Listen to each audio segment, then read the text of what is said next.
Nous ne voulions pas une personne spécialisée qui ferait l'accueil, vous voyez, genre un tel qui tous les jours ferait l'accueil, parce qu'on s'est dit le jour où la personne n'est pas là ou elle est malade, ça va déstabiliser. Alors on a donc pensé que les ASH, les aides-soignantes et les AP faisaient partie du groupe accueil et Marie-Hélène fait un planning aussi, à tour de rôle.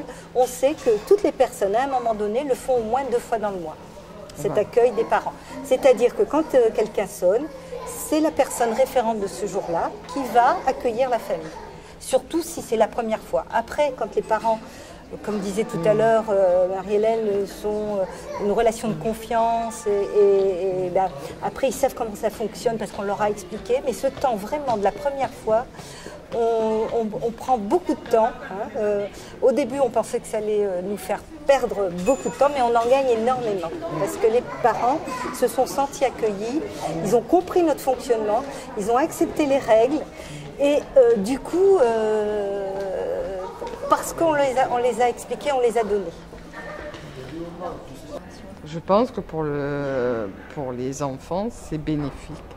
Parce que les familles sont beaucoup plus à même d'être disponibles pour leur enfant à ce moment-là et plus préoccupés par autre chose, même qu'ils demeurent préoccupés bien sûr par leur état de santé, mais ils sont là, ils sont présents pour leur enfant quand ils sont proches.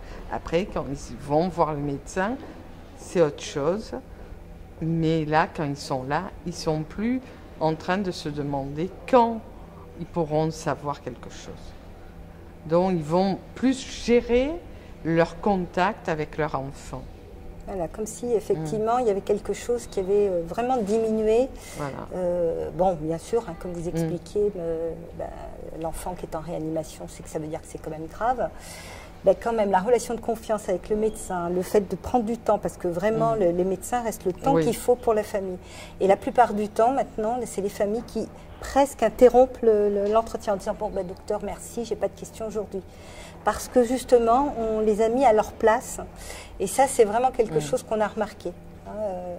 Donc, on se dit, bon, là, on n'est pas trop mauvais.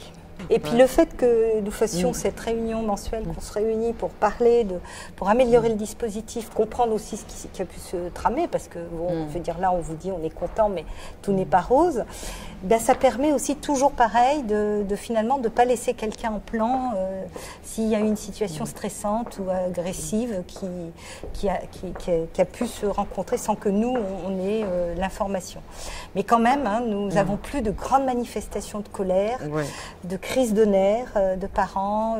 Voilà, vraiment, c'est devenu, presque. Alors, l'effet contraire, c'est que presque on a oublié, entre guillemets.